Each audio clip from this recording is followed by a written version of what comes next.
تباہ و برباد کیا گیا، میری دانش میں پہلے کبھی اس طرح نہیں ہوا۔ یہ ایک متنازع ترین الیکشن ہے ملک کی تاریخ کا، لیکن اس کے باوجود بھی، ان تمام تر تحفظات کے باوجود بھی ہماری خواہش یہ ہے کہ پاکستان کو آگے بڑھنا چاہیے، پاکستان کو مضبوط بنانا، مستحکم بنانا، پاکستان کو خوشحال دیکھنا، یہ ہم سب کی خواہش ہے۔ تمام تر تحفظات کے باوجود ہم چاہتے یہ ہیں کہ جتنے لوگ منتخب ہو چکے ہیں انہیں اب اس سسٹم کو آگے لے کر جانا ہوگا، اور میں ایک گزارش کروں گا تمام سیاسی جماعتوں سے کہ وہ ماضی میں اگر وہ میثاق جمہوریت کر چکے ہیں، میثاق معیشت کر چکے ہیں، تو اس بار تمام سیاسی جماعتوں کو میثاق پاکستان کر لینا چاہیے تاکہ پاکستان مضبوط ہو۔ اس وقت ہمارا ملک کن حالات سے دوچار ہے، بدامنی ہے، مہنگائی ہے، بے روزگاری ہے، غریب در بدر کے ٹھوکریں کھا رہا ہے۔ ضرورت اس امر کی ہے کہ تمام سیاسی جماعتیں متفق ہو کر میثاق پاکستان سائن کر کے پاکستان کو آگے لے کر جائیں۔ اس کے ساتھ ساتھ آپ کے علم میں ہے کہ ہمارے صوبے میں واضح اکثریت پی ٹی آئی کو حاصل ہو چکی ہے۔ میں پی ٹی آئی کے جیتنے والے تمام ممبران کو، ان کی قیادت کو اس کامیابی پر مبارکباد پیش کرتا ہوں۔ اس کے ساتھ ساتھ جتنی دیگر جماعتیں ملک بھر میں کامیاب ہوئی ہے، ہم جمہوری لوگ ہیں، ہم ان کے مینڈیٹ کو تسلیم کرتے ہیں، خواہ وہ مسلم لیگ ہے، وہ جمعیت علماء اسلام ہے، وہ پاکستان پیپل پارٹی ہے، یا کوئی اور جماعت ہے۔ جتنے لوگ منتخب ہو چکے ہیں ہم سب کو مبارکباد پیش کرتے ہیں۔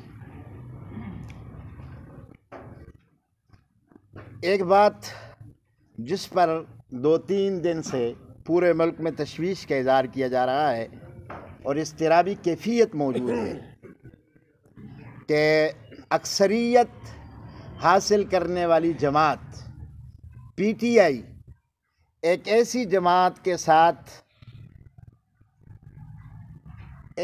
جماعت میں انضمام کرنے جا رہی ہے، اتحاد نہیں، شامل ہونے جا رہی ہے، جو جماعت اس ملک میں دہشت گردی میں ملوث ہے، جو جماعت ماضی میں کالعدم رہی ہے، جو جماعت ایرانی پراکسی ہے، جو تنظیم ہزاروں علماء کی قاتل ہے، جس کے دامن پہ سانحہ تعلیم القرآن کا خون موجود ہے، جن کے لوگوں نے مفتی اعظم پاکستان شیخ الاسلام مفتی محمد تقی عثمانی صاحب مدظل العالی پہ حملہ کیا ہے، جنہوں نے کراچی میں، اسلام آباد میں، لاہور میں، کوئٹہ میں اور پاڑا چنار میں، گلگت اور بلتستان میں ہزاروں پاکستانیوں کو شہید کیا ہوا ہے۔ میری مراد مجلس وحدت المسلمین ہے، جو ماضی میں سپاہ محمد کے ٹائٹل کے ساتھ موجود رہی تھی، جسے کالعدم کیا گیا تھا، اور پھر اس نے ایک نئے ایڈیشن کے ساتھ مجلس وحدت المسلمین کا روپ دھارا ہے۔ آج ایک بڑی جماعت اس کے ساتھ انضمام کرنے جا رہی ہے۔ میں پی ٹی آئی کے تمام قائدین سے، تمام ممبرانی اسمبلی سے، تمام ورکروں سے اپیل کرتا ہوں کہ خدا را اس فیصلے پہ نظر ثانی کیجیے۔ آپ اپنے پاؤں پہ کلہاڑا مار رہے ہیں، آپ اپنی حیثیت پہ سوالات کو لوگوں کو موقع دے رہے ہیں کہ وہ سوالات اٹھائیں۔ مجلس وحدت المسلمین کے ساتھ انضمام، یہ تمام پاکستانی اس پر اظہار تشویش کر چکے ہیں اور اضطراب میں ہیں۔ آپ کو اس فیصلے سے واپس آنا پڑے گا اور آپ کو یہ فیصلہ واپس لینا پڑے گا۔ میں وہ سیاسی مخالفت سے ہٹ کے، ہمیں پاکستان تحریک انصاف کے ساتھ کوئی اختلاف نہیں ہے سیاسی طور پہ۔ ہم نے الیکشن ضرور ان کے مقابلے میں لڑائے، ان نے ہمارے مقابلے میں لڑائے، لیکن کبھی ہم نے ان پہ کوئی اس طرح کے الزامات نہیں لگائے کہ نعوذ باللہ ہم نے انہیں اسلام سے خارج کیا ہو، ہم نے ان پر کوئی یہودی ایجنٹ کا تانا کسا ہو، یا ہم نے انہیں کسی اور اس طرح کے غیر اخلاقی لقب سے نوازا ہو۔ وہ پاکستانی ہیں، ہمارے بھائی ہیں، مسلمان ہیں، یہاں کے رہنے والے باشندے ہیں۔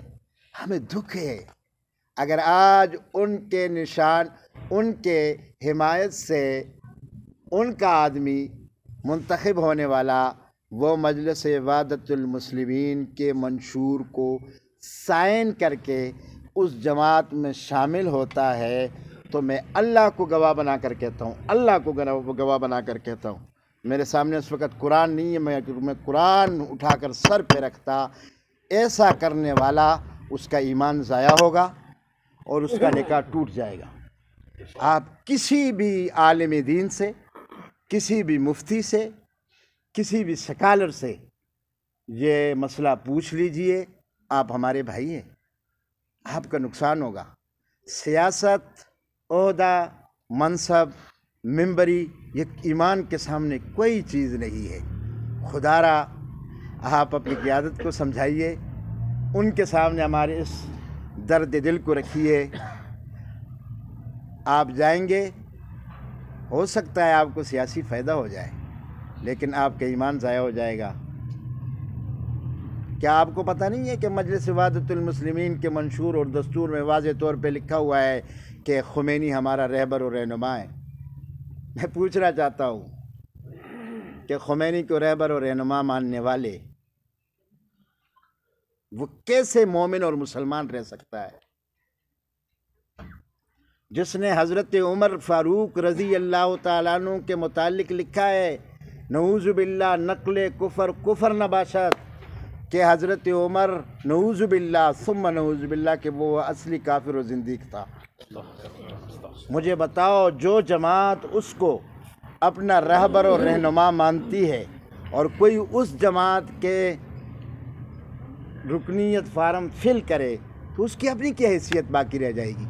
اس لیے میں پھر پی ٹی آئی قیادت سے، ممبرانی اسمبلی سے اور بالخصوص ہمارے خیبر پختونخوا سے بڑی تعداد میں قومی اسمبلی کے ہمارے بھائی پی ٹی آئی کے جھنڈے کے تحت وہ کامیاب ہوئے ہیں، اور مجھے آج یہ بولتے ہوئے خوشی بھی محسوس ہو رہی ہے کہ کل رات کو جو پی ٹی آئی کے سینٹرل ایگزیکٹو کمیٹی کا اجلاس ہوا ہے، اس میں اس پر شدید تحفظات کا اظہار کیا گیا ہے۔ میں ان تمام پی ٹی آئی ممبران کا اور عہدیداران کا شکریہ ادا کرتا ہوں کہ ان تک ہمارا پیغام پہنچا، ہماری بات پہنچی، تو انہوں نے اس پر اپنی قیادت کو آگاہ کر دیا ہے کہ اب اس طرح نہیں ہوگا اور ہم کسی صورت اس جماعت میں شامل ہونے کے لیے تیار نہیں ہیں۔ بہت سارے امیدواروں نے کھڑے ہو کر کہا، کہ ممبران نے کھڑے ہو کر کہا، اور میں آج انہیں سلوٹ پیش کرتا ہوں کہ جنہوں نے کہا کہ ایک طرف سیاست ہے، دوسری طرف ایمان ہے، ہم سیاست قربان کر سکتے ہیں، ایمان قربان نہیں کر سکتے۔ ہم ان تمام اپنے دوستوں کو جنہوں نے ان ایمانی جذبات کا اظہار کیا ہے، وہ جناب عمر ایوب صاحب ہے، وہ جناب شاہد خٹک صاحب ہو، وہ جناب محمد علی صاحب ہو، یا عاطف خان صاحب ہو، یا دیگر ہمارے جتنے دوست تھے،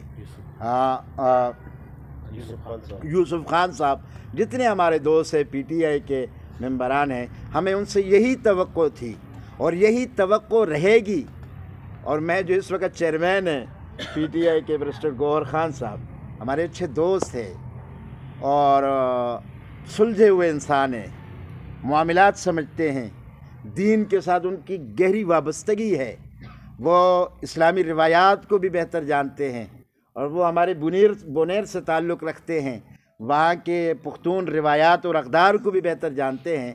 میں ان سے بھی اپیل کروں گا کہ چیئرمین صاحب آپ کی ذمہ داری بنتی ہے کہ آپ جناب عمران خان صاحب تک ہمارا یہ درد دل پہنچائیں۔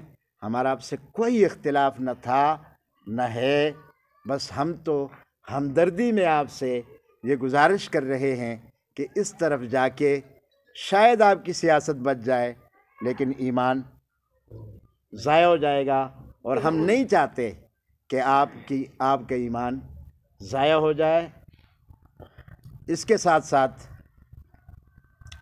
22 فروری بانی جماعت، ہماری اس تحریک کے بانی مجدد الاثر حضرت مولانا حق نواز جھنگوی شہید رحمۃ اللہ علیہ کے یوم شہادت ہے۔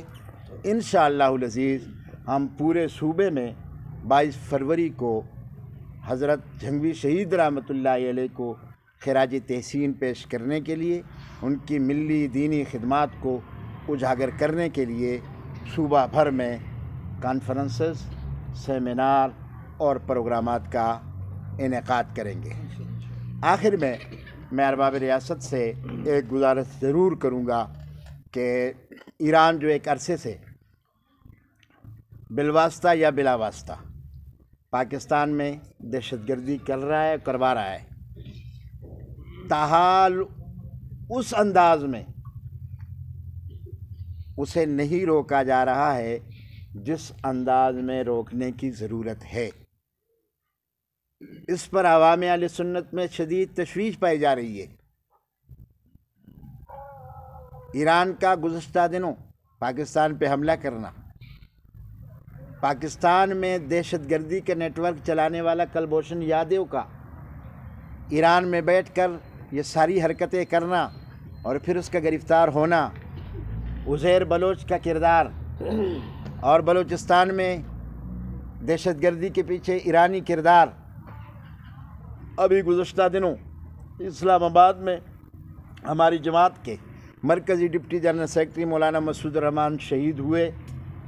اداروں کی رپورٹ یہ ہے کہ اس میں وہ لوگ ملوث ہے جنہیں ایران سے سپورٹ کیا جا رہا ہے، اور ماضی میں بھی کئی اس طرح کی رپورٹیں سرکاری طور پہ سامنے آئی ہے کہ ایران اس طرح کے واقعات میں ملوث ہے۔ بلکہ مجھے خود چند دن پہلے ایک تھریٹ میرے نام پہ جاری ہوئی، ایجنسیوں نے کہا کہ ایران میں رانے اور ایران نے مل کر ایک منصوبہ بنایا ہے کہ پاکستان میں 3 علماء کو ٹارگٹ کیا جائے گا۔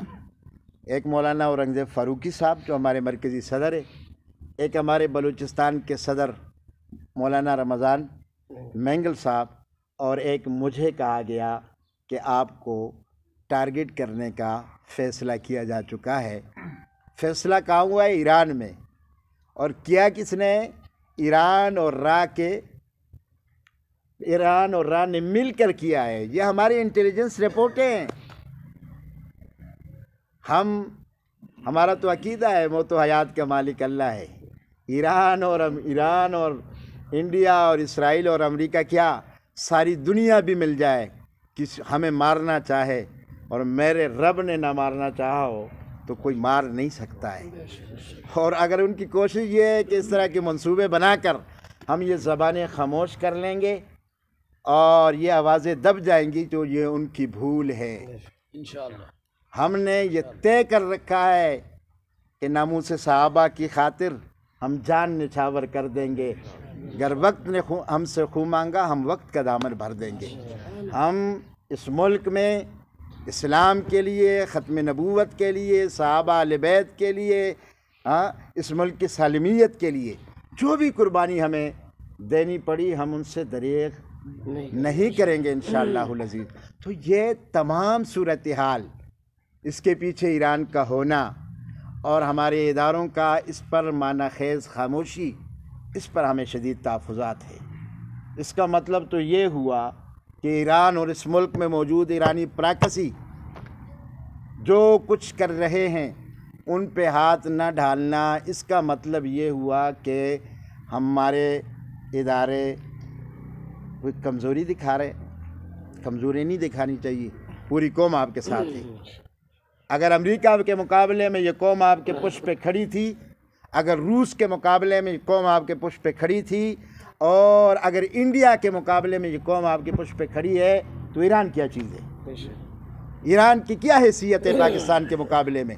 ہمارے اداروں کو، فوجی اسٹیبلشمنٹ کو، ہمارے ارباب اقتدار کو اس حوالے سے واضح موقف اختیار کرنا چاہیے، اور اگر نہیں ہوگا تو پھر ہم خود ان واقعات کو روکنے کے لیے میدان میں اتریں گے انشاءاللہ العزیز۔ میں آخر میں پھر آپ سب دوستوں کا، صحافی بھائیوں کا شکریہ ادا کرتا ہوں کہ آپ تشریف لائے میرے ساتھ۔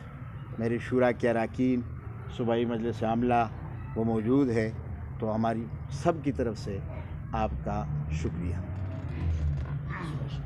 محترم یہ بتائیں کہ آپ نے بہت تفصیلی بات کی، کوئی سوال گنجائش ہی نہیں رہا اس میں۔ جو آج آپ لوگوں کا شورا کا اجلاس ہوا، اس پہ کوئی خاص فیصلہ ہوا ہے کہ عدالت جائیں گے الیکشن ہارنے معاملات کے حوالے سے کہ نہیں؟ ہمارے ہاں الیکشن والے معاملے میں عدالت میں جانا یہ اپنے آپ کے ساتھ ایک اور زیادتی کرنا ہے۔ اس ملک میں کس کو انصاف ملا ہے عدالت سے؟ ہم پہلے گئے اس معاملے میں، یعنی 5 سال آپ الیکشن لڑیں گے، جب اسمبلیاں ختم ہوگی تو پھر آپ کے حق میں فیصلہ آ جائے گا کہ یہ MP ہے، تو وہ MP اور MNA بننے کا پھر کیا فائدہ ہے؟ موجودہ وقت میں بہت کیسز چل رہے ہیں نا، جتنے بھی PTI کے اراکین ہیں سب نے کیس دائر کیے ہوئے ہیں، مختلف پشاور میں دھرنے شروع ہوئے ہیں، جگہ جگہ پہ احتجاج شروع ہوئے ہیں۔ نتیجہ جب سب کا آئے گا آپ کے سامنے، آپ کو پتہ لگ جائے گا۔ کیونکہ حضرت صاحب نے پہلے پریکٹس کی ہوئی ہے اس پہ، اور ہمارے جو مرکزی صدر ہیں ان کو 5 سال کے بعد ان کے حق میں فیصلہ آیا، تو یہ